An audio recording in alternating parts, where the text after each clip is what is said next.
السلام عليكم ورحمة الله وبركاته.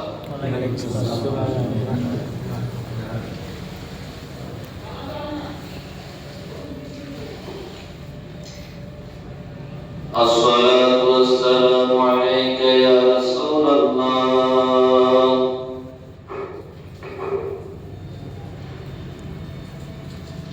الصلاة والسلام عليك يا حبيب الله.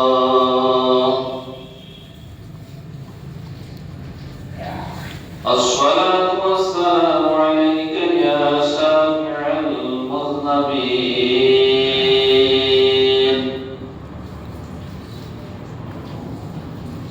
الصلاة والسلام عليك يا إمام المرسلين.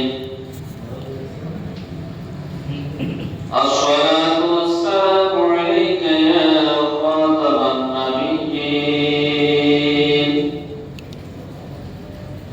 الصلاة والسلام عليك يا رحمة للعالمين.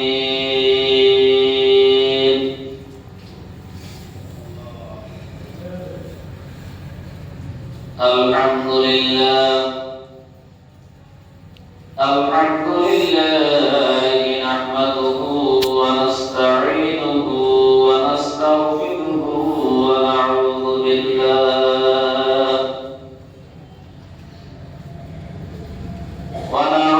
بالله من شرور أنفسنا ومن سيئات أعمالنا.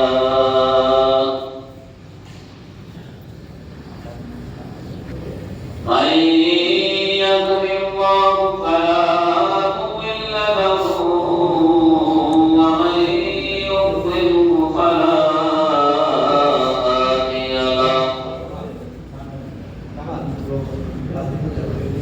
ونشهد أن لا إله إلا الله ونشهد أن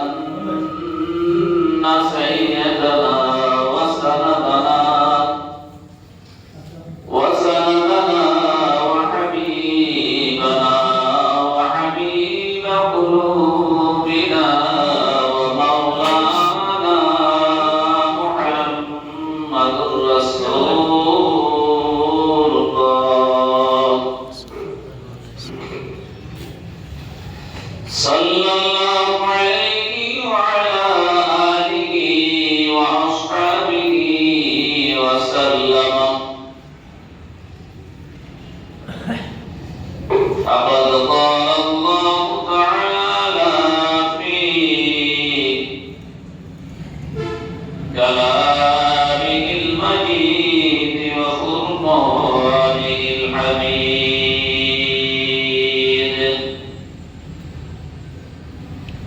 أعوذ بالله من الشيطان الرجيم.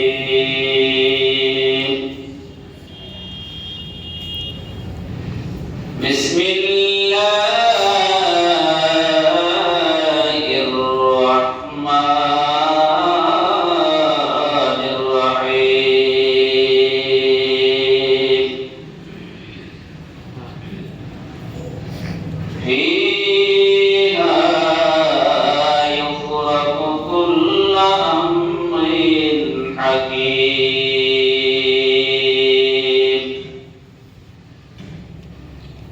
وقال في آية أخرى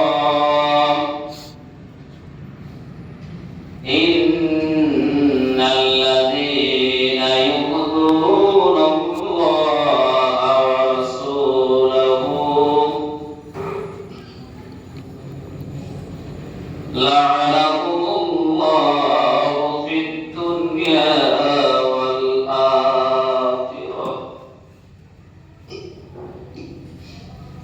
وأعد لهم عذابا مهينا.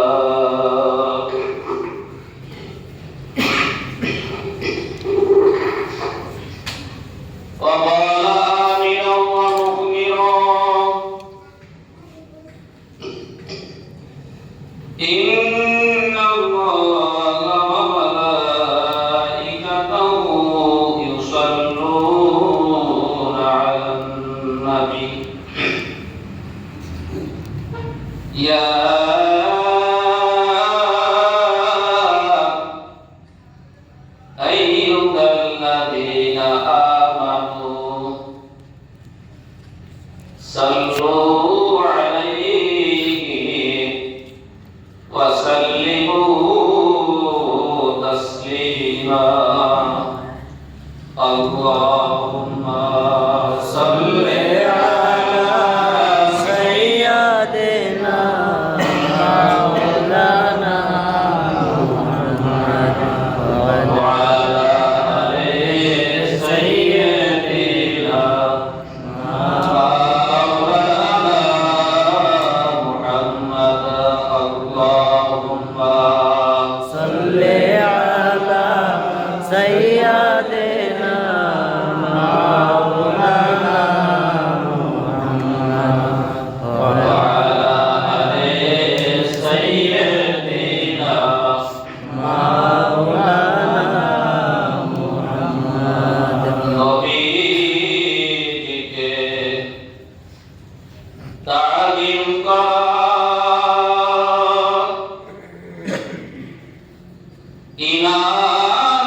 ইমানদারদের নিশানা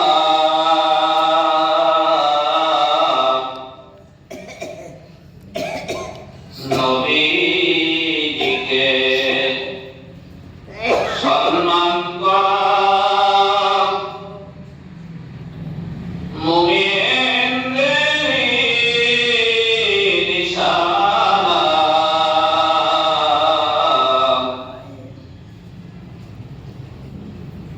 وتعذره وتوقره القرآن ঘোষণা اللهم صل على سيدنا مولانا محمد وعلى آل سيدنا مولانا محمد আমাদের নবী এমন নবী আমাদের আমল দেখতে পান আমাদের রাসূল এমন রাসূল আমাদের আমল দেখতে পান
আজকের এই বরকতময় রজনীতে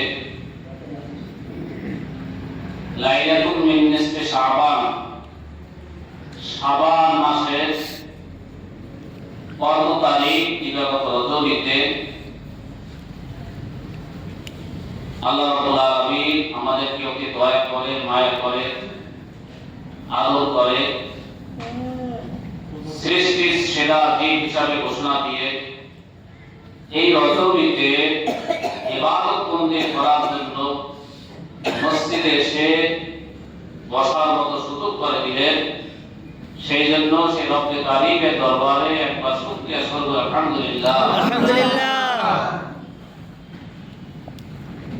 লক্ষ কোটি দরুদ ও সালাম সেই প্যারা নবী, নূর নবী, উম্মতের দরদ ও সালামদায়ী নবী, মদিনার কামলেওয়ালা নবী, যে নবী আপনার আমার আমলগুলো, যে রাসূল আপনার আমার আমলগুলো মদিনাতুল মুনাওয়ারায় শুয়ে শুয়ে টিভি পর্দার মতো তিনি দেখতে পান। ধরে বলেন না সুবহানাল্লাহ। আল্লাহ কুদরতের মাধ্যমে আল্লাহ যেভাবে তিনি ইচ্ছা করেন তদ্রূপ পাবে। কারণ হলো যদি সূরাতুল ইয়াসিনের শেষের দিকে যদি আপনি লক্ষ্য করেন, আল্লাযী জাআলা লাকুম মিনাস শাজারি আখদারি নারা, এই আয়াতটা তো অনেকেরই মুখস্থ আছে না?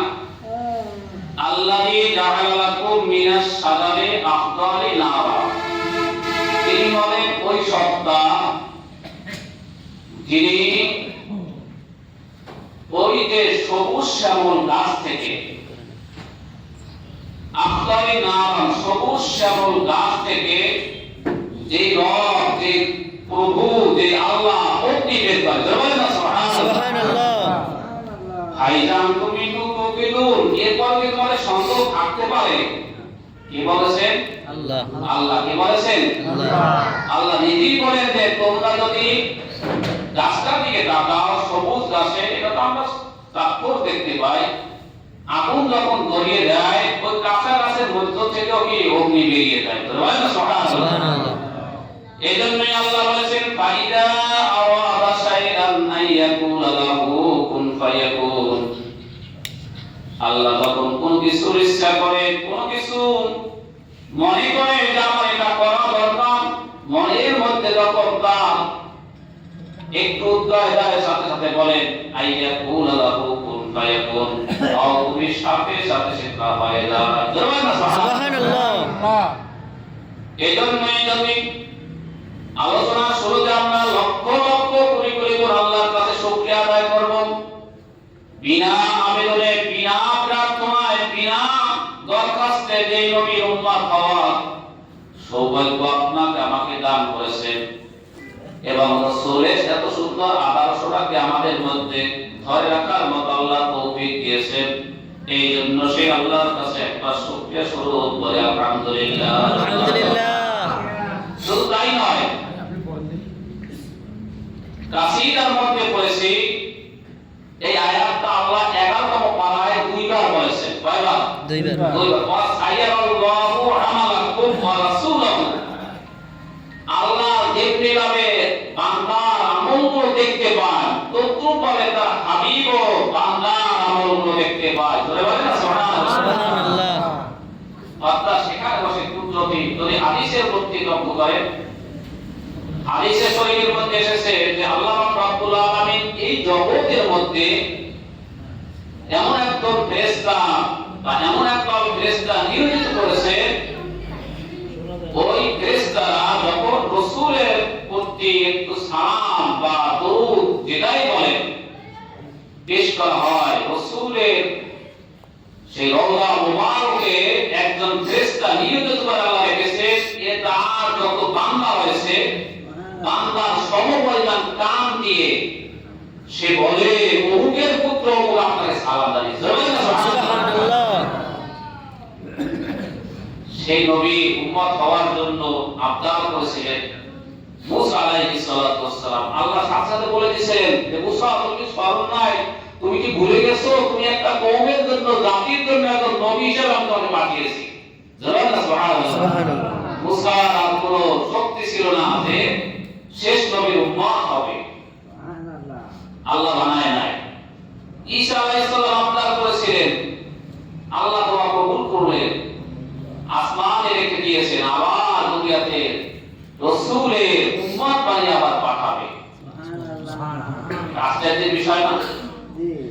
এজন্যই যেহেতু আজকে একটা পবিত্র রজনী, পবিত্র রাত, আল্লাহ নিজেই বলেছেন ইন্না ইদ্দাতাশ শুহুরি ইনদাল্লাহি 12 শাহরান ফি কিতাবিল্লাহ ইয়াওমা খালাকাস সামাওয়াতি ওয়াল আরদি। আল্লাহ এই আসমান জমিন সৃষ্টি করেছেন। কোরআনের ভাষায় অর্থটাই শুধু বলে দিচ্ছে যে আল্লাহ সৃষ্টি করার পরে আবার এটাকে গণনা রাখার জন্য 12টা মাস নির্ধারণ করেছে। কয়টা মাস? ইন্না ইদ্দাতাশ শুহুরি ইনদাল্লাহি 12 মানে 12 মাস। কয় মাস? মাসটা কার থেকে পাইছি? আল্লাহ থেকে কিন্তু পাইলাম। মাস পাইলাম কোথা থেকে? আল্লাহ থেকেই পেয়েছি। এই 12টা মাস আল্লাহ নির্ধারণ করে দিয়েছেন, নির্বাচন করে দিয়েছেন। এটা কিন্তু আপনি আমি বা কোনো বিজ্ঞানী, কোনো মনীষী এটা কিন্তু নির্ধারণ করে নাই, কোনো মনীষী নির্ধারণ করে না। এজন্যই যখন রমজান মাস আসতো তখন আল্লাহ রাসূল বারবার দোয়া করতেন, আপনার দোয়াটা মুখস্থ করে নিতেন, বারবার তিনি করতেন। সকলেই বলুন আল্লাহুম্মা বারিক লানা ফি রজব ওয়া শাবান ওয়া বাল্লিগনা ইলা রমাদান। এই কথা বারবার করতেন, আল্লাহ আমাকে রজব এবং শাবান মাসের বরকতটা দাও এবং রমজান পর্যন্ত হায়াতটা বাড়িয়ে দাও। সুবহানাল্লাহ। একেবারে সংক্ষেপে আপনাদের কাছে বলতেছি, এই দোয়া মর্মার্থ দোয়া বলা যেতে পারে, হাদিস বলা যেতে পারে, যেটাই আপনি বলেন না কেন, আল্লাহুম্মা বারিক লানা, আল্লাহ আমাকে বরকত দাও ফি রজব মাসে, রজব মাসের বরকতের জন্যই আল্লাহ পাক রব্বুল আলামিনের কাছে চেয়েছিলেন। কারণ রজব মাসটা হলো আল্লাহ নিজে। রজব মাসে যদি এমন একটা আধ্যাত্মিক ঘটনা যদি আল্লাহ নিজেই না ঘটাতো, তাহলে কিন্তু আজকে আপনি কেউই এমনি ভাবে সুন্দরভাবে নামাজের কাতারে বসতে পারতাম না। সুবহানাল্লাহ। এমন আধ্যাত্মিক ঘটনা ঘটিয়েছিল, আকাশ বলেন, জমিন বলেন, গ্রহ বলেন, নক্ষত্র বলেন, দ্বীপ বলেন, ইনসান বলেন, সকলে যে যেমনি অবস্থায় ছিল তদ্রূপভাবে ছিল। যেহেতু আলোচনা দ্বন্দ্ব দিকে যায়, আসহাবে কাহফের ঘটনাও কিন্তু আমরা আগে জানি, অনেকেই এর মধ্যে আছে জানেন। তারা ঘুমান্ত ছিল, যুগের পর যুগ চলে গিয়েছিল, কিন্তু কিছুই টের পায় না। মনগুলো বড় হয়ে গিয়েছিল, রং বড় হয়ে গিয়েছিল। আবার দীর্ঘ বছর পরে আবার কিন্তু আল্লাহ তাদের মধ্যে রূহ দিয়ে কিন্তু আবার তাদের বাঁচিয়ে রেখেছিলেন। সুবহানাল্লাহ। এজন্য আল্লাহ বলেছিলেন, নাহনু নাকুসু আলাইকা আহসানাল কসাসি বিমা আওহাইনা ইলাইকা হাদাল কুরআন। আমি কোরআনের মধ্যে এমন কিছু সুন্দর সুন্দর আশ্চর্য ঘটনা আমি বর্ণনা করি, যে ঘটনা দ্বারা ফাতাবিরু ইয়া উলিল আবসার, হে চাক্ষুষ্মান ব্যক্তি, জ্ঞানী ব্যক্তিরা, তোমরা এই ঘটনা থেকে তোমরা শিক্ষা অর্জন করো। সুবহানাল্লাহ। কোরআন আয়াত তো ভালো না? আমি আস্তে আস্তে যাচ্ছি যে যেহেতু আজকে এই মাসটা আসলে আপনাদের কাছে শুধু দুটো আয়াতের অর্থ আমি তেলাওয়াত করব। অর্থ পরে আপনারা এটা বিশ্লেষণ করবেন যে কেন আজকে আমি মসজিদ থেকে নিব, কেন আমি মসজিদ থেকে দূরে, কি জন্য আমি মসজিদ আসতেছি না। শুধু একমাত্র কারণ আমি নিজে ভুক্তভোগী, এটা আমি করেছি। আমি যদি মসজিদে যদি আজানের সাথে যদি না যায়, তাহলে আমার সন্তান, আপনার সন্তান সে মসজিদমুখী হবে না, সে মসজিদমুখী হবে না। এটাই যেহেতু আলোচনার পরে শেষের দিকে আমরা সামনে যাই, যেটা বলতেছিলাম বাবা, যে বিভিন্ন ঘটনা আল্লাহ যখন ইচ্ছা করেছিলেন সাথে সাথে বলেছেন কোন খাইয়া কোন সাথে হয়ে গিয়েছিল। এই কথা এজন্যই বলেছিলাম যে ওয়াসাইয়াল্লাহু আমানাকুম ওয়া রাসূলুহু, কি এই আছে একাই আপনি পরে আছে ওয়াল মুমিনুনা, এবং মুমিনরাও নেককার বান্দাও আল্লাহ ওলিগণ কবরে বসে বসে সব কিছু আল্লাহর কুদরতের মাধ্যমে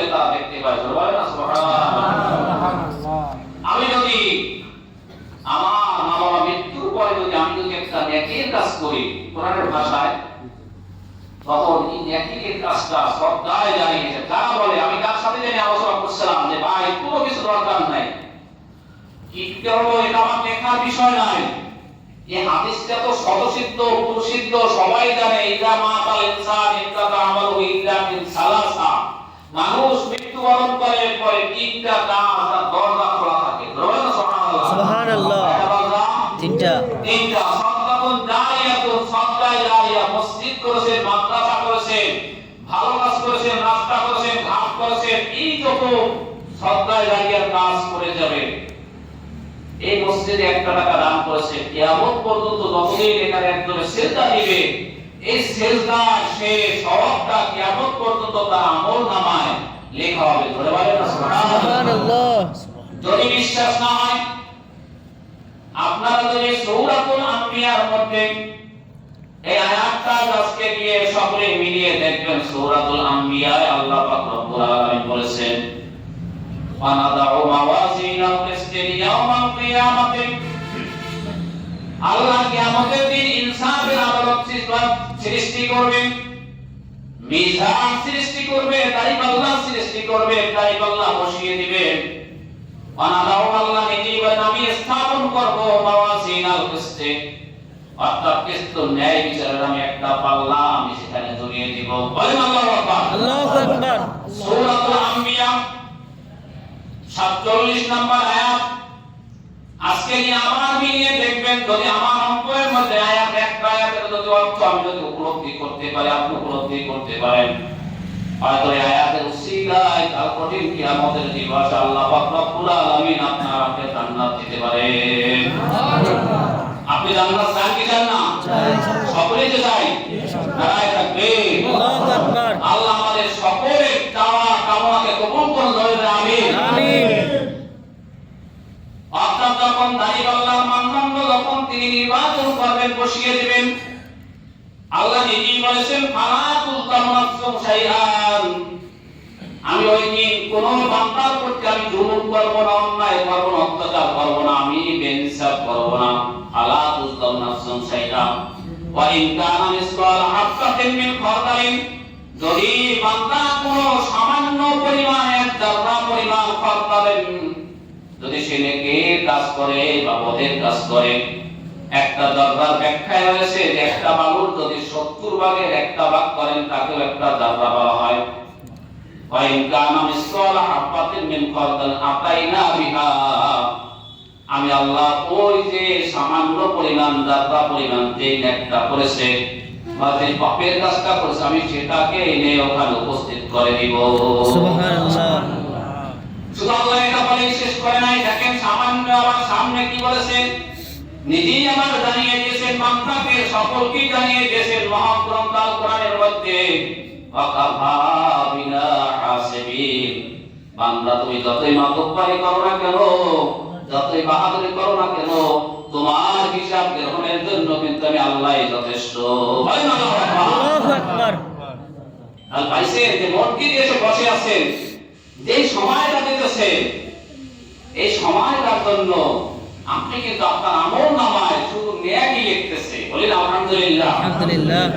শুধু তাই নয়, বুখারী শরীফের হাদিস, মুসলিম শরীফের হাদিসের মধ্যে যদি আপনি বলেন, আপনি যদি লক্ষ্য করেন, আল্লাহ রাসূল বলেছেন, যখন আল্লাহকে যখন কোন বান্দাকে যখন ভালোবাসেন, সাথে সাথে ভালোবাসার সাথে সাথে আল্লাহ পাক রব্বুল আলামিন ওই বান্দার ভালোবাসাটা আসমানে যত ফেরেশতা রয়েছে সকলকে তিনি জানিয়ে দেন।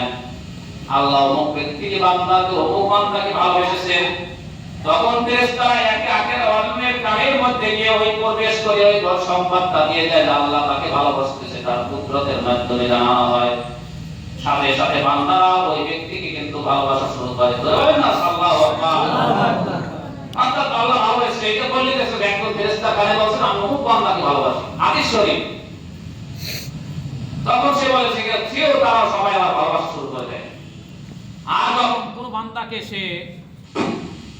যখন সে অপছন্দ করে, অমুক বান্দাকে আমি অপছন্দ করি, আমার কাছে ভালো লাগে না, ওই ফেরেশতাকে বলে, তখন তার ওই যে দুর্নামটা, তার ভালো, আল্লাহ ভালো না লাগাটা, এটাকে তোমার জমিনের মধ্যে প্রকাশ করবে। এজন্যই দেখো উত্তর এবং পতন, উত্তর এবং আল্লাহর কাছে যখন একটা জিনিস খারাপ লেগেই যাবে, যেহেতু আল্লাহর মায়ায় কিন্তু আমরা বেঁচে আছি, দয়ায় বেঁচে আছি, করুণায় বেঁচে আছি, যখন এই করুণাটা আল্লাহ থেকে যখন দূরে সরে যাবে তখন সেই ব্যক্তির আর কোনো অস্তিত্ব থাকবে না। এজন্যই যদি আলোচনা মূলের দিকেই চলে যায়, আজকে হলো শাবান মাসের 15 তারিখ থেকে 14 তারিখ দিবাগত রাত্র, যে রাতের ব্যাপারে আল্লাহ রাসূল একটা ওই যে বুখারী মুসলিম শরীফের মধ্যে একটা ভাবই নির্ধারণ করেছেন, বাবু লাইলাতুল মিন নিসফি শাবান, অর্থাৎ শাবান মাসের 14 তারিখ দিবাগত রজনীতে একটি ঘটনা ঘটে, এটাকে একটা রাসূল ভাব নিয়ে এসেছে। বলেন আলহামদুলিল্লাহ। আলহামদুলিল্লাহ। একটা অধ্যায়, এই সম্পর্কে অনেকগুলো হাদিস অধ্যায় আছে আল্লাহ রাসূল বলেছেন। এখানে যদি মুফাসসিরে কেরামগণ বা হাদিস বিশারদগণ ওই রাসূলের হাদিসের সাথে সূরাতুদ দুখানের এই আয়াতটাকে তারা একটা মিল দেখিয়েছেন, অর্থাৎ যেহেতু শবে বরাতের রাত আর শবে কদরের রাত, এখানে বলা আছে যদি আপনি বলেন হুজুর আপনি তো বলেন শবে কদরের রাতের নজরের কথা, আমি সেখানে বলবো ইন্না আনজালনাহু ফি লাইলাতুল কদর, আল্লাহ পাক রব্বুল আলামিন কদরের রজনীতে মহান পরম্পরা কোরআনে কারীমকে ওই আসমানে একবার অবতীর্ণ করেছেন। বলেন আল্লাহু আকবার। ওখান থেকে অবস্থার আলোকে প্রয়োজনের পরিপ্রেক্ষিতে যে সময় যে ঘটনাটা ঘটেছিল, যখন রাসূল একটি কষ্ট পেয়েছিল আল্লাহর সাথে সাথে একটা আয়াত অবতীর্ণ করেছেন, আবার যখন রাসূল শুভ সংবাদ জানাইতেন আবার একটা আয়াত অবতীর্ণ করতেন। এমনি ভাবে দীর্ঘ 23 বছর যাবত তিনি কিন্তু এই আয়াতগুলো তিনি শুধু সাহাবীদের কাছে তিনি তেলাওয়াত করে শোনাতেন। এজন্যই যদি আপনি লক্ষ্য করেন যে এই লাইলাতুল মিন নিসফি শাবান, হামিম ওয়াল কুরআন কিতাবিল মুবিন, ইন্না আনজালনাহু ফি লাইলাতিল মুবারাকা। বলেন আল্লাহু আকবার। আয়াতটা শুনুন, ইন্না আনজালনাহু ফি লাইলাতিল মুবারাকা। আজকে রজনীটার কথা সকলেই খেয়াল রাখবেন, লাইলাতুল মুবারাকা মানে বরকতময় রজনী। লাইলাতুল মুবারাকা অর্থ কি? বরকতময় রজনী। এখানে আলেম আছে, ছাত্র আছে, মুরব্বি আছে, জ্ঞানী আছে, সবাই আছে। অর্থ তার আমি ধামাচাও দেখতে পারবো না। লাইলাতুল রাত্র মুবারাকা বরকতময়, বরকতময় রজনীতে কুরআনটাও কিন্তু অবতীর্ণ হয়েছিল। হয়তো এটা লাউহে মাহফুজ আল্লাহ কুদরতের কিভাবে অবতীর্ণ এটা আল্লাহই ভালো জানে। আল্লাহু আ'লাম বিমুরাদি বিহি। কারণ হামিম আমির অর্থ আল্লাহ ছাড়া কেউ জানে না, একমাত্র আল্লাহই জানে। আবার সেখানে একটু লাইলাতুল মুবারাকা যেটা কোরআনের ভাষায় আর হাদিসের ভাষায় রয়েছে লাইলাতুল নিসফি মিন শাবান, শাবান মাসের 14 তারিখ দিবাগত রজনী, এটাকে বলা হয়েছে লাইলাতুল মুবারাকা। বলেন আলহামদুলিল্লাহ। আলহামদুলিল্লাহ। কোরআনের পাইলাম, হাদিসেও পাইলাম। আবার কোরআনের সামনে কি বলছে দেখেন কত সুন্দর, একটা আয়াতের সাথে একটা শব্দের সাথে কোরআনের যে ছন্দ মিল, এটা কি হইয়া দিতে পারবে না। ফিহা ইফরাকু কুল্লু আমরিন হাকিম আমরান মিন ইনদিনা। অর্থাৎ এই রজনীতে যেটাকে মুফাসসিরিনে কিরাম বলেছে আজকের রজনীটাকে ইয়াউমুস শেখ, শেখ দিনে শেখ আল্লাহ দিবে, এই শেখের রাত্রি আল্লাহ এই রাত্রটাকে সম্বোধন করেছে। বলেন সুবহানাল্লাহ। ফিহা ইফরাকু কুল্লু আমরিন হাকিম, প্রত্যেক ব্যক্তি প্রত্যেক বিষয়াবলী আজকে আল্লাহ পাক রব্বুল আলামিন নির্বাচন করে রাখবে। ব্যক্তির কামনা অনুযায়ী, বাসনা অনুযায়ী যদি সে আজকে চেয়েছি তা অনুযায়ী যদি আমি যদি আমার জীবনকে তদ্রূপভাবে আমি পরিচালিত করতে পারি, আল্লাহ পাক রব্বুল আলামিন চাওয়াটাকে আল্লাহ সাথে সাথে পূরণ করে দিবেন। সুবহানাল্লাহ। আপনাকে দেবী যে না হুজুর আমি চাইলাম ওই রাতে এত কিছু আমি তো পাইলাম না, কিন্তু আমি যদি আমার কর্মটাকে যদি তদ্রূপভাবে 1 বছরের জন্য আমি যদি মিলিয়ে নিতে পারি, তদ্রূপভাবে চলতে পারি, তাহলে আল্লাহ আমাকে তার ওই আমার চাওয়া অনুযায়ী আমাকে আল্লাহ সেটা দান করবে। বলি আলহামদুলিল্লাহ। ফিহা ইউফরাকু কুল্লু আমরিন হাকিম, প্রত্যেক ব্যক্তি কোরআন আয়াত, প্রত্যেক ব্যক্তি সব কিছু আজকে কোন ছিল মানে শিশু ধর্ম গ্রহণ করবে তার মৃত্যু হবে আজকে আল্লাহ এটাকে এমনি হাদিসের ভাষায়, হাদিসটা অনেক বড়, এই হাদিসের ভাষা আল্লাহ এটাকে নির্বাচন করে দিয়েছে। এজন্যই যদি যেহেতু এই রজনীটা হলো নফল রাত, কিসের রাত? সকলে ভালো ভালো যাচ্ছে কিসের রাত? ফরজ না কিন্তু আগে আপনি ভাগ করেন ফরজ, ওয়াজিব, সুন্নাত, মুস্তাহাব, সাতটা কিন্তু আমার স্তর চলে গেছে। এরপরে নফল, 5 নম্বরে নফল, মাকরুহ হারাম, এটা শরীয়তে যেটা বোখারি থেকে নির্বাচন করেছে। আমি কিন্তু আজকে রাত্রটাকে আপনাদের কাছে ফরজ বলি না, ওয়াজিব বলি না, সুন্নাত বলি না, মুস্তাহাব বলি না, আমি বলছি নফল। কি বলছি? নফল। এটাই সকলে মনে রাখবেন, আজকে রজনীর নফল। আমার ভালো লাগে আজকে রজনীতে আমি দাঁড়িয়ে দাঁড়িয়ে নামাজ পড়ব হাদিসের ভাষায়। এই দাঁড়িয়ে দাঁড়িয়ে নামাজ পড়ার কারণে আল্লাহ পাক রব্বুল আলামিন আমার আমলনামায় নেকি লিখে থাকে না, ভুল আছে এটা? না। যদি সিজদার গুরুত্বটা যদি আপনি খেয়াল করেন, আল্লাহ রাসূল সিজদা দিতেছিল, এটাকে দেখে আবু জেহেল রাসূলকে অপমান করার জন্য কোরআনের ভাষায় আছে, আল্লাহ মাফ করুক এটা বলা ঠিক না, বলছে যে সবাই দেখাচ্ছে, ডাকার পরে বলছে আমি এই যে মুহাম্মদকে মাটির সাথে মিশিয়ে দেব। বলেন না নাউজুবিল্লাহ, বলেন না নাউজুবিল্লাহ। আচ্ছা তুমি যাও, যদি কোনো সময় ঘটনা হয় তখন বলবো হাদিসটা, বলছে তুমি যাও, বেরিয়ে যাও। যখন আবু জেহেল যখন সামনে আগাইছে, সামনে আগানোর পরে যখন গেছে আল্লাহ রাসূল আবু জেহেলকে জানিয়ে দিয়েছে সূরাতুল কিয়ামা, এখানে হাদিস হাফেজ আছে অনেক, বা কিয়ামা এখানে মুস্তাহ আছে, বলছে ফালিয়াতু নাদিয়া সানাতু জাওয়ানিয়া, সূরাতুল আলাক 30 পারায়, ফালিয়াতু নাদিয়া সানাতু জাওয়ানিয়া। আল্লাহ রাসূলকে বলেছে যে মুহাম্মদ তুমি যদি আমার সিজদা দাও তাহলে আমি তোমাকে পিষে ফেলবো। রাসূল বলেছে, ধাক্কা দিয়ে বলেছে, ওই দিনই রাসূলের বিরক্ত প্রকাশ পেয়েছিল যে রাসূল যে একজন বীরদের শ্রেষ্ঠ বীর, বলছে আবু জেহেল তুমি শোনো, ধাক্কা দিয়ে মেরে ফেলে দিল। রাসূলের গায়ে এত শক্তি এসেছে, আল্লাহ সাথে সাথে কোরআনে কারিমের মধ্যে একটা আয়াতই অবতীর্ণ করে দিয়েছে। সুবহানাল্লাহ। রাসূলের কথা ছিল যে ফালিয়াতু নাদিয়া সানাতু জাবানিয়া, আবু জেহেল তুমি তো যত নেতা আছে, যত পাপী নেতা আছে, যত শক্তি আছে, সব শক্তি তুমি নিয়ে আসো, আর আমি জাহান্নামের প্রহরীদেরকে দিয়ে আসবো। ধরে ভাই না সুবহানাল্লাহ। রাসূল শক্তিশালী দিয়ে বলছে তুমি না রাখো আমিও রাখি, আমি জাহান্নামের প্রহরীদেরকে রাখবো, ওই জাহান্নামের রক্ত আছে ফেরা যায়। আল্লাহ সাথে কোরআন আমাদের লোক কি আশ্চর্য, সিজদার কি বরত্ব, সিজদার কি মায়া, সিজদার কি গুণ। বাবা একটু খেয়াল করেন, সিজদা দিলি আমি কান করছি, কিন্তু এই সমাজে কেউ কান করলে সবচেয়ে অপমানিত লাঞ্ছিত হয়। আমি কান করে আল্লাহ অপরাধ করবো না, আল্লাহু আকবার, আমার সব বাকি আমি আপনার পবিত্রভাবে সিজদা লুটিয়ে পড়েছি। বলেন আল্লাহু আকবার, আল্লাহু আকবার। এই কথা বলার পর যখন আবু জেহেল বলেছিল, অপরাধ হয়, অপমানিত হয়, সেখান থেকে চলে গেল। চলে যাওয়ার পরে যখন সে আবার যখন সকলকে নিয়ে বসে বলেছিল যে মুহাম্মদকে কোনভাবেই তো ফিরানো যাচ্ছে না, আমি যাবো, সেখানে আমাকে অপমান করেছে, বলছে যাও যাও, সকলে তাকিয়ে আছে, সকলে তাকিয়ে আছে। যাওয়ার পরে যখন আবু জেহেল যখন রাসূলের সামনে আসতে আসার পরে দেখে, সকলে দেখে আবু জেহেল হাতটা এই একবার বাতাসে নাড়াইতেছে, সামনে রাখতে শুধু নাড়ায়, শুধু নাড়ায়, কথা কি আশ্চর্য হয়ে গেছে সবাই। আবু জেহেল অবস্থা সবাই তাকাই আছে, বসে আছে, যে ঘটনা কিছু না আসতেছে, আস্তে পিছন দিকে ফিরে আসে। সূরাতুল কিয়ামা আল্লাহ আয়াত অবতীর্ণ করেছে, রাসূল বলেছেন যদি আজকে যদি আবু জেহেল আমার কাছে আসতো, আজকে যদি আবু জেহেল আমার কাছে আসতো, আবু জেহেলের একটা অঙ্গকে আল্লাহ আসমান উঠিয়ে দিয়ে দিত। কত কঠিন আয়াত, এটার নাম হলো আল কোরআন।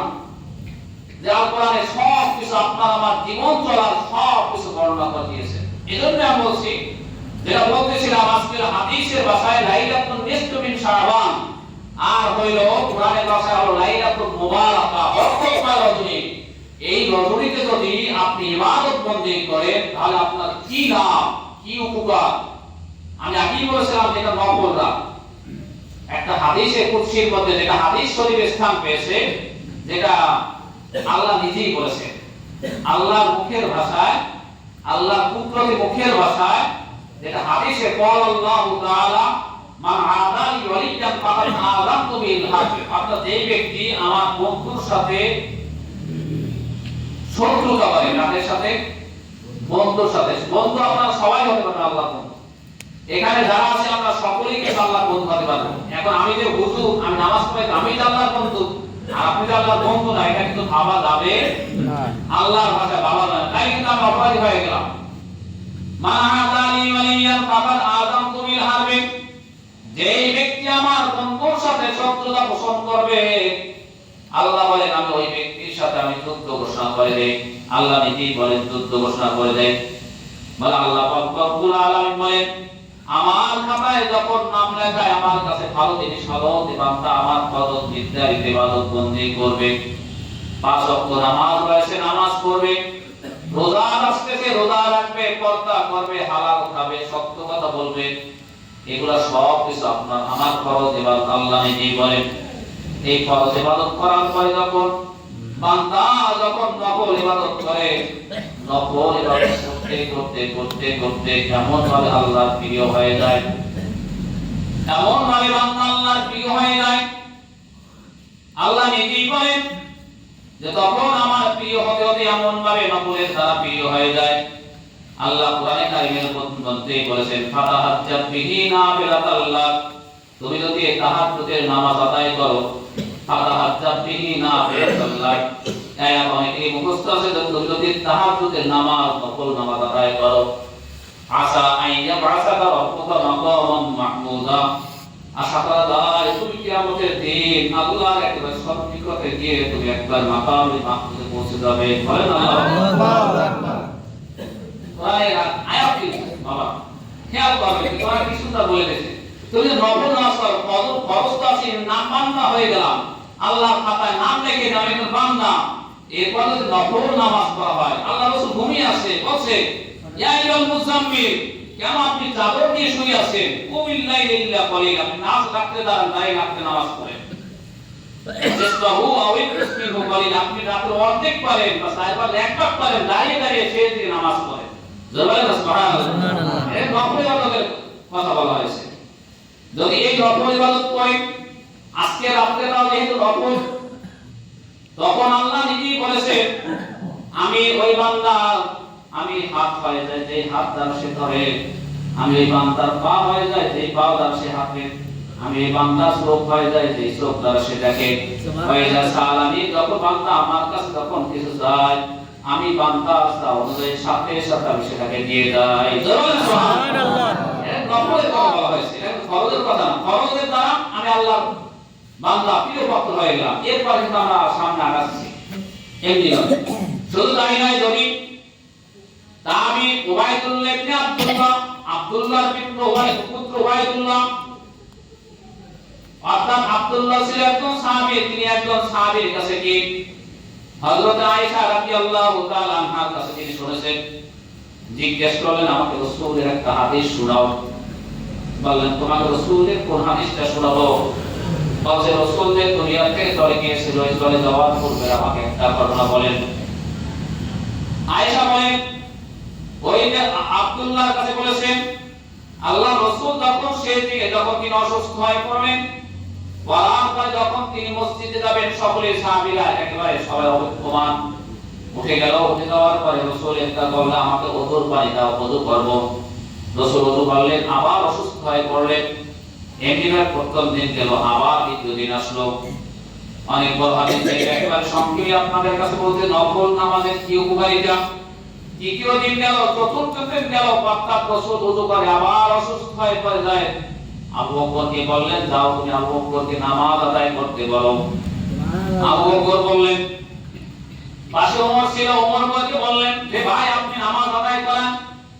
বললেন আপনি তো আমার নামাজ আদায় করাইতে পারেন। বললেন না আমি তো নামাজ আদায় করতে পারবো না, আমি তুমি যেহেতু রাসূল তোমাকে বলেছেন তুমি নামাজ পড়ো। এমনি ভাবে একদিন নয়, দুই দিন নয়, তিন দিন নয়, একাধারে 17 দিন। কয় দিন? 17 দিন। কয় দিন? 17 দিন। অর্থাৎ এখানে বলা হয়েছে অর্থাৎ এশার নামাজ দ্বিতীয় ওয়াক্ত, সালাতুল এশা দ্বিতীয় ওয়াক্ত, এটা এশার প্রথম ওয়াক্ত ছিল না, এশা দ্বিতীয় ওয়াক্ত। এখানে হাদিস সাহেবরা রয়েছে, অনেক হাদিস সাহেবরা আছে, এরা জানে যে সৌদি আরবে একটা 3টা দিকে বা 2টা দিকে একটা আযান হয়, হয় না? সৌদিতে একটা আযান হয় যেটা এশা দ্বিতীয় ওয়াক্ত বলা হয়। ওই আযানটা দেওয়ার পরেই সবাই তাহাজ্জুদের নামাজ কি করে আদায় করে। 17 দিন পরে আল্লাহ রাসূল সেখানে যখন আব্দুল্লাহ ইবনে আব্বাস হযরত আব্বাসের কাঁধে গিয়ে হাত দিয়ে আরেক সাহাবী দুইজন সাহাবীর কাঁধে বর দিয়ে ওই যখন কি ওই যে তাহাজ্জুদের নামাজে দাঁড়াবে তখন আবু বকর যখন সরে যাচ্ছিলেন আল্লাহ রাসূল বলেন তুমি সরো না, তুমি ওখানেই নামাজ পড়ো, তোমার পাশে বসে নামাজ পড়ি। জোরে বলেন সুবহানাল্লাহ। সুবহানাল্লাহ। এমনি ভাবে যখন নামাজটা শেষ করবেন এখন ওই যে সাহাবী তিনি এটাকে যাচাই বাছাই করার জন্য যখন তিনি আব্বাসের কাছে গেল বললে আসলে কি এই হাদিসটা কি সত্য? বললেন হ্যাঁ, তুমি যে হাদিসটা শুনেছো এটা সত্য, রাসূলের এই ঘটনা তার জীবনে ঘটেছিল। সুবহানাল্লাহ। এটার নাম হলো আপনার ওই যে আমরা রাতের বেলা অনেকেই আছে যারা তাহাজ্জুদের নামাজ আদায় করে। এজন্য আজকে রাতে যে ফজিলতপূর্ণ যে হাদিসটা রয়েছে হযরতে আয়েশা রাদিয়াল্লাহু তাআলা আনহা বলেন, আলী রাদিয়াল্লাহু তাআলা আনহা বলেন, ইজা আতাইতা লাইলাতুন নিসফু মিন শাবান, যখন তোমাদের কাছে শাবান মাসের 14 তারিখ দিবাগত রজনী আসে। অক্ষরা সকলেই খেয়াল করো যে আমরা এখানে যা আছি, ইজা আতাইতা লাইলাতান নিসফু মিন শাবান, যখন শাবান মাসের 14 তারিখ দিবাগত রজনী আসে নাকি থাকু লাইলাহা, তোমরা সেই রাতে দাঁড়িয়ে দাঁড়িয়ে তোমরা ইবাদত করো। জোরে বলেন না সুবহানাল্লাহ। ওয়াসুমু ইয়ামাহা আও নাহারাহা, এবং দিনের বেলা তোমরা রাতে নামাজ পড়বে, দিনের বেলা তোমরা রোজা রাখবে। কারণটা কি আল্লাহ রাসূল বলেছেন ফাইনাল্লাহ ইয়ানজিলুস সামাআ ইয়ানজিলুস সামাআ মিনাদ দুনিয়া, অর্থাৎ আল্লাহ পাক রব্বুল আলামিন ওই দিন দুনিয়ার প্রথম আসমান অবতীর্ণ করার পরে ফাইনাল্লাহ ইয়ানজিলু মিন গুরুবিস শামসি ইলা সামাই দুনিয়া, অর্থাৎ সূর্যাস্ত যাওয়ার পর যেটাতে প্রথম আসমানে এসে পড়েন ফায়াকুলু আলামিন মুস্তাকবিরিন ফাআকির লাহু আলামিন মুস্তাকবিরিন ফাআজুদাহু, অর্থাৎ আজকে কোন ব্যক্তি আছে, কোন ব্যক্তিগত সরকার ব্যক্তি আছে আমার কাছে তুমি আজকে রিজিক চাও, কোন ক্ষমাকারী আছে তুমি আজকে আমার কাছে ক্ষমা চাও, আমি তোমার চাওয়া অনুযায়ী তোমাকে আমি ক্ষমা করে দেব, তোমার রিজিক দান করে দেব। সুবহানাল্লাহ। আলা কাদা হাত্তা ইয়াতাউল ফাজল, অর্থাৎ এইভাবে আল্লাহ শুধু আবেদন করতে থাকে আজকে কি অসহায় ব্যক্তি আছে, অসুস্থ ব্যক্তি আছে, তোমরা আজকে আমার কাছে একটু চাও চাও চাও, ফজর পর্যন্ত বলা হয়। আল্লাহ বলার পরে ফজর যখন হয়ে যায় তার পুস্তিকাটা সাথে সাথে আল্লাহ আবার বন্ধ করে দেয়। সুবহানাল্লাহ। এই জন্যই যারাই আমরা আসছি, যেহেতু আল্লাহ রাসূল এই শাবান মাসে এত পরিমাণে রোজা রাখতে, যেটা রাসূলের মাস বলা হয়। রজব মাস আল্লাহ, রজব মাস কার? আল্লাহ। শাবান, কারণ এই রজব মাস সম্পর্কে অন্যতম পারায় গিয়ে দেখবেন যে সূরাতুল বনী ইসরাঈল, এই বনী ইসরাঈলে আল্লাহ প্রথম শব্দটাই ব্যবহার করেছেন সুবহানাল্লাযী আসরা বিআবদিহি লাইলাম মিনাল মাসজিদিল হারামি ইলাল মাসজিদিল আকসাল্লাযী বারাকনা হাওলাহু লিনুরিয়াহু মিন আয়াতিহি ইন্নাহু হুয়াস সামিউল বাসীর। বলেন আল্লাহু আকবার। আল্লাহ নিজেই আত্মায় জয় বলেছেন সুবহানাল্লাহ। আমরা বলতে পারি সুবহানাল্লাহ, জয় বলেন না সুবহানাল্লাহ। আল্লাহ নিজে আত্মায় ভয় বলছেন আমি এমন একটা আত্মাজনিত ঘটনা ঘটিয়েছি, আমি ওই যে আসরা বিআবদি লাইলাম মিনাল মাসজিদিল হারামে ইলাল মসজিদ হারাম থেকে মসজিদ আকসা পর্যন্ত এমন ভাবে সুসজ্জিত করে রেখেছি, সুশোভিত করে রেখেছি, আলোক সজ্জা করে দিয়েছি, যার চতুর্দিক থেকে নূর বের হচ্ছে। সুবহানাল্লাহ। তার একটা বাস্তব প্রমাণ দেখেন, বিভিন্ন দরবারে দেখবেন যখন এই যে সবে মিলাদের রজনী আসে 26 তারিখ দিবাগত রাতে, তারা সব আলোকসজ্জা সাজায়। আমাদের বাংলাদেশেও একটা রাতের আলোকসজ্জা প্রায় 16 ডিসেম্বর করে না, বিভিন্ন মতে যাবে আলোকসজ্জা দেশ স্বাধীন করে না। দেখে এটা কোরআন আয়াতের সাথে মিল আছে। বিভিন্ন দরবারে দেখছি, ঢাকা শহরে অনেক জায়গা আছে ওই দিন খুব সুন্দর আলোকসজ্জা করে। কারণ কি আল্লাহ নিজেই বলেছেন হাওলাহু লিউরিয়াহু মিন আয়াতিনা, অর্থাৎ আমার আয়াত আমার নূর চারপাশে তো সাজাইছেন আল্লাহ। সবাই তো ঘুমাই গেছে, যে যে ব্যস্ত বড় হয়েছে, আমি তো সব সুন্দর মতো সাজাই গেছি। রাসূল আসে, সব নবীরা কাতার দিয়ে বসে আছে, ইমাম নাই, কোথায় ইমাম আসে না, ইমাম আসে না, জিব্রাইল নিয়ে আসার পরে সবাই বলে যা আপনি ইমামত করেন। সুবহানাল্লাহ। সে ছিল ইমামুল মুরসালিন, সকল নবীদের ইমাম, সকল নবীদের ইমাম। এজন্য আল্লাহ নিজেই একটা রাস্তায় যে সুবহানাল্লাহ বলছে, এজন্য এই মাসটা ছিল আল্লাহ, মাসটা কার? আল্লাহ। আর যখন রজব শাবান মাস আসতো, আল্লাহ রাসূল এমনকি ফাকুদা আয়েশা বলছে যে রাসূল দাঁড়াইলে নামাজ পড়তেই বসে, তার পা ফুলে উঠছে, পা ফুলে উঠছে। আর রোজা রাখছে, আয়েশা বলে যে এত পরিমাণ রোজা রাখছে, মনে হচ্ছে যে রমজান মাসে ফরজ রোজার এই মানে রোজা রাখতেছে। সুবহানাল্লাহ। আর সামনে যে মাসটা আপনাদেরকে স্বাগত জানাচ্ছে, যে মাসটা স্বাগত জানাচ্ছে, সেই মাসটা উম্মতের জন্য। বলেন আলহামদুলিল্লাহ। একটা ফরজ করবেন, 700 ফরজের সমান সওয়াব দেবে। আল্লাহু ইউদাইফু লিমান ইয়াশা, 700 থেকে বেশি দিতে পারে। এক খতম কোরআন শরীফ পড়বেন, রমজান মাসে 700 খতম করার সওয়াব আল্লাহ আপনার আমলনামায় কুদরতে লিখে দেবে।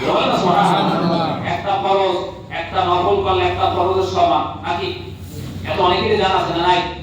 তাহলে সেই মাসটার উম্মত মুহাম্মাদিন। এজন্য আমি আপনাদের সকলের কাছে আবদার করব, যারা সম্ভব হয় রমজানের প্রস্তুতির জন্য, রমজানের প্রস্তুতির জন্য আজকে রাতে যে যেমনি পারে স্বাধীনভাবে আপনার মন সন্তুষ্ট অনুযায়ী মসজিদে পারেন, বাসায় পারেন, নির্জনে পারেন, বিশেষ করে যত নির্জনে করবেন, বিশেষ করে এইটা খেয়াল রাখবেন যে ফিহা ইউতরাকুল্লাহ আমরিন হাকিম কোরআন আয়াত। আজকে বান্দা সব কিছু নির্ধারণ নির্বাচন করা হয়। আল্লাহ আপনি আজকে রাতের উসিলায় আমাকে কিয়ামতের দিনে একটু নাজাত দিন। আল্লাহ আজকে এই রাতের উসিলায় আমার মা বাবা যারা দুনিয়াতে আছেন তাদের একটু মাফ করে দাও। এতটুকু করা যাবে না? এটা রাতেরই ভালো। কারণ আপনার জন্য আমার জন্য এই কাজটা আজকে বরকতময়। এই রাতের বেলা, কালকে দিনের বেলা যারা পারে, যারা আমরা বসে আছি, বসে থাকি, চেষ্টা করবেন কালকে কমপক্ষে একটা রোজা রাখা। কারণ রাসূল বলেছেন, আও কামা ক্বালা আলাইহিস সালাতু হাকুমু লাইলাহা ওয়াসুমু ইয়াওমাহা, ওয়াসুমু ইয়াওমাহা আও নাহারাহা, তুমি দিনের বেলা রোজা রাখবে, রাতের বেলা ইবাদত করবে। এটা কিন্তু হাদিস। এজন্য যারা পারবেন তারা রাতের বেলা রোজা রাখবেন, ইবাদত করবেন, দিনের বেলা রোজা রাখবেন। এটা আমি আপনাদের কাছে আবদার করলাম। যারা পারবেন নফল রোজা যত রাখবেন ততই সওয়াব। একটা বারে, দুইটা বারে, তিনটা বারে যা পারেন, কোনো সমস্যা নেই, রাখবেন। বিশেষ করে অনেকেই দেখছে আইয়ামে বিজে রোজা আছে, এর সাথে তিনটা দুইটা সওয়াব হয়েছে। আল্লাহ পাক রব্বুল আলামিন আজকের এই পবিত্র বরকতময় রজনী মর্যাদা মর্তবা রক্ষা করা সকলকে আমাদের তৌফিক দান করুন। আমিন। ওয়া আখিরু দাওয়ানা আলহামদুলিল্লাহি রাব্বিল আলামিন। আসসালামু আলাইকুম ওয়া রাহমাতুল্লাহ। সকলের কাছে